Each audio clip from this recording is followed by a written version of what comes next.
nampaknya akan terpuaskan apabila keadilan ditegakkan dan ditangkap Sri Mulyani, diproses. Ya. Jangan sampai melarikan diri lagi. Orang semua tahu. Dulu pada saat kasus Bank Senturi, Sri Mulyani menjabat sebagai Menteri Keuangan. Ya. Belum diadili, dia sudah lari ke Amerika dengan alasan mendapat jabatan sebagai salah satu direktur di Bank Dunia. Dan sekarang masuk ke Indonesia seolah tidak punya dosa. Dia tidak tahu bahwa rakyat itu mendidik, ya, berkata seperti kayak malaikat, ya, tidak mempunyai salah. Allah kalau sudah berkehendak, ya, kasus KM 50 tidak terbongkar-bongkar, Allah menurunkan kasusnya si Joshua.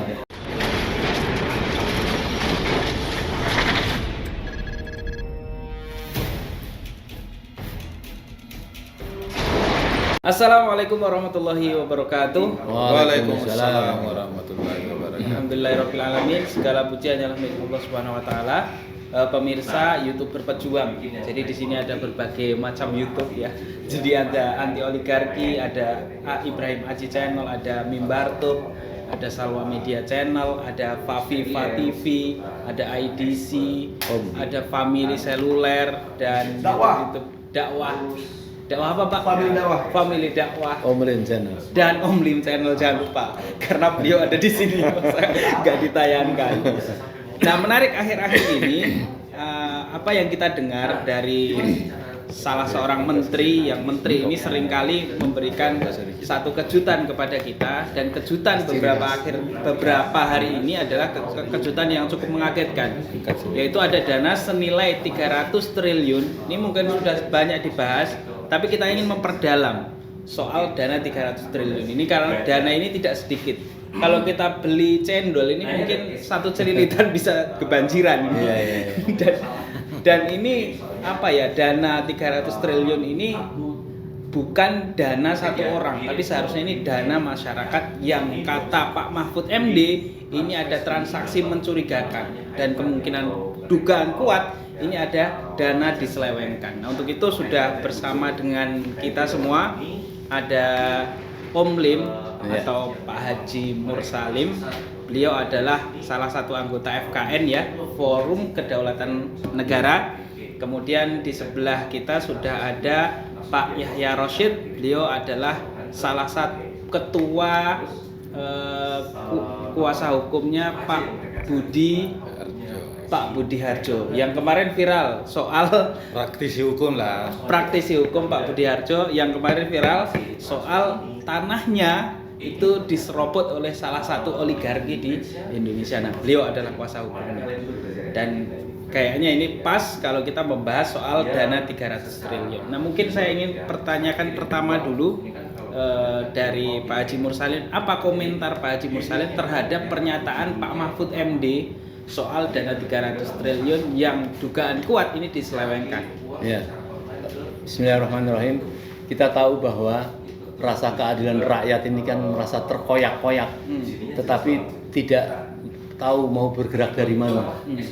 Dan sebelumnya kebetulan mungkin, ya, Bapak Anies Rashid Baswedan menyebutkan jangan teriak-teriakan rakyat taat pajak, tapi bagaimana pengelolaan pajak itu sudah tidak ada kaitannya padahal. Tahu-tahu meledak dengan pernyataan Mahfud MD sebagai Menteri Menko Polhukam yang menyatakan mendapat laporan dari PPATK ada uang beredar 300 triliun yang tidak cenderung asalnya. Disitulah mulai meledak, karena sebenarnya rakyat itu sudah banyak data-data, tetapi kan belum punya yang berkompeten siapa.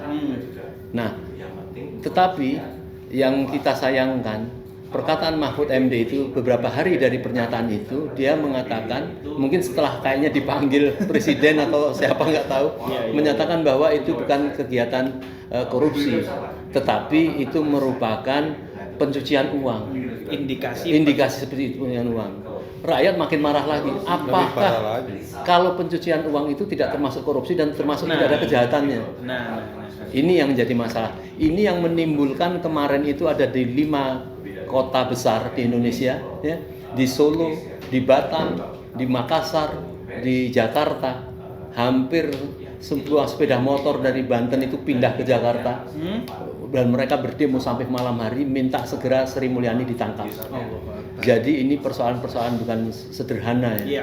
Ini uang segitu pun dikatakan pada para ahli kalau korupsi itu yang ketahui 300 triliun itu biasanya itu hanya gunung es saja ya.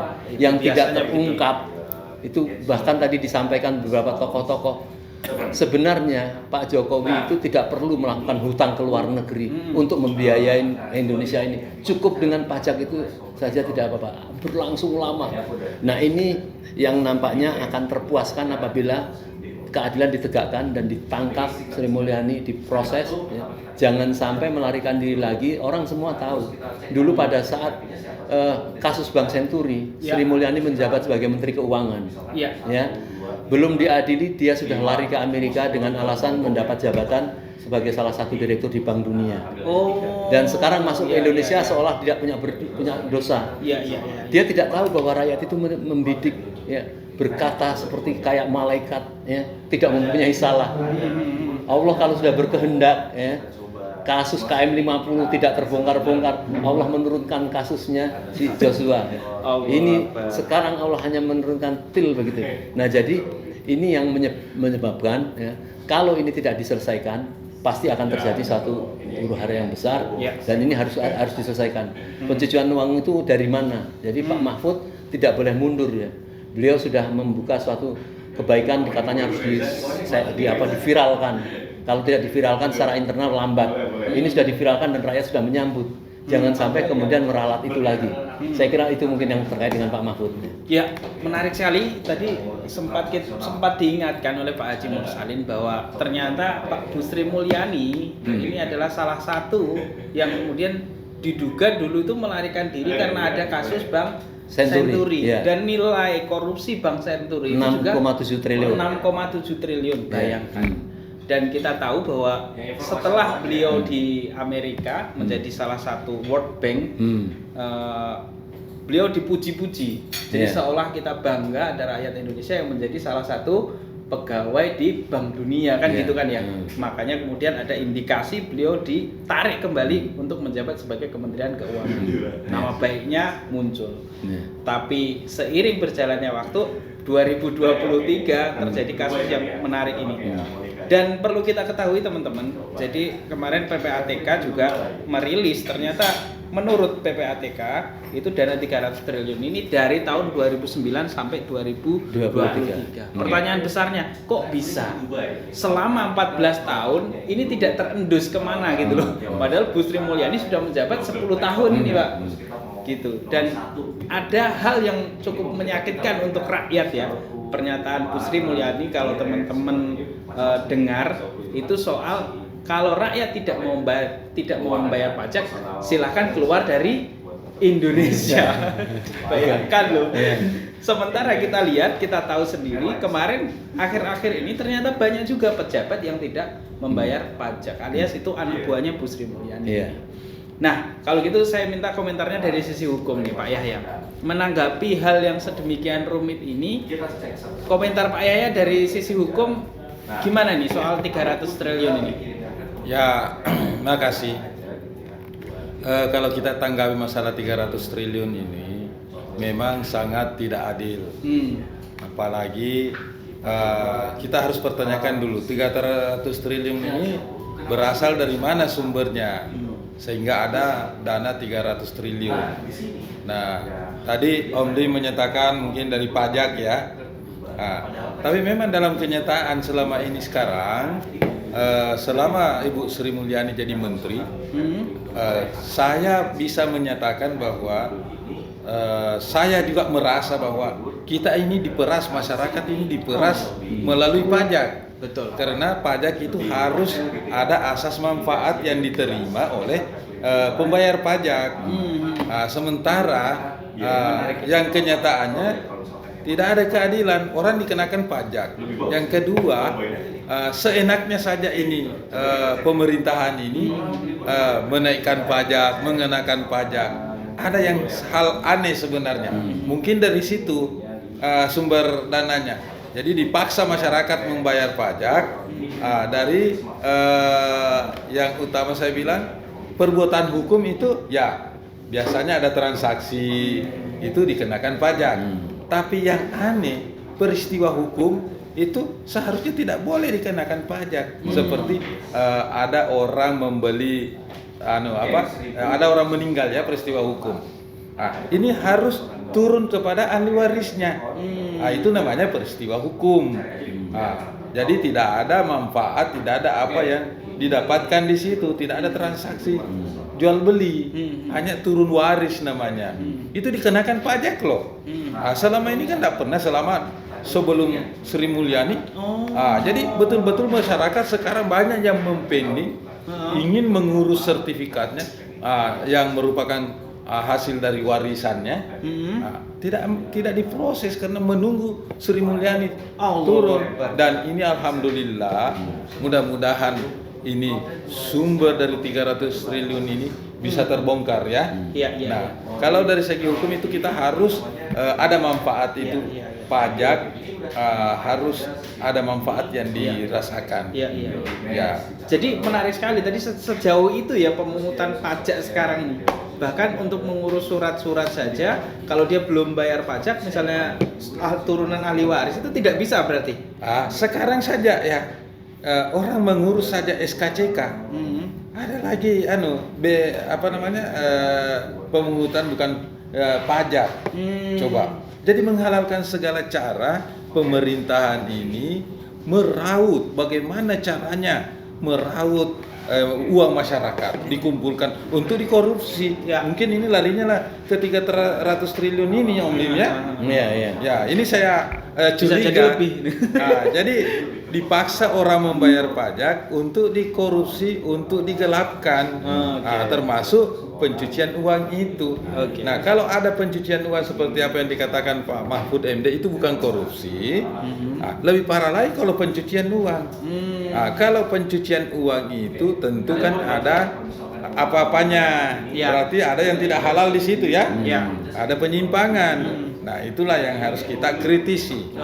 Nah, semoga pajak ini sebenarnya harus bijak.